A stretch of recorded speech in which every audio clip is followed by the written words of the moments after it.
Hello, నేను ఏ అక్షరాన్ని? నేను ఆల్ఫాబెట్ మొదటి అక్షరాన్ని. నాకు ఇష్టమైన కొన్ని పదాలను మీకు చూపిస్తాను. ముందుగా, ఇక్కడ ఒక రుచికరమైన ఎర్రని ఆపిల్ ఉంది. కింద చూడండి. ఆ చిన్న యాంట్ మీకు కనిపిస్తుందా? పైకి చూడండి. ఆకాశంలో ఎత్తుగా ఎగురుతున్న ఎయిర్‌ప్లేన్ ఉంది.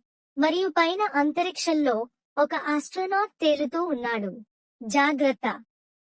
ఇక్కడ ఒక పెద్ద గ్రీన్ అలిగేటర్ వస్తోంది. నేను ఆడుకోవాలనుకున్నప్పుడు నేను ఒక అడ్వెంచర్కు వెళ్తాను. మరియు ఏదైనా చాలా బాగున్నప్పుడు అది ఆసమ్ అని నేను అంటాను. Letter A. ఏ అంటే యాపిల్, యాంట్ మరియు అలిగేటర్. నాతో నేర్చుకున్నందుకు ధన్యవాదాలు.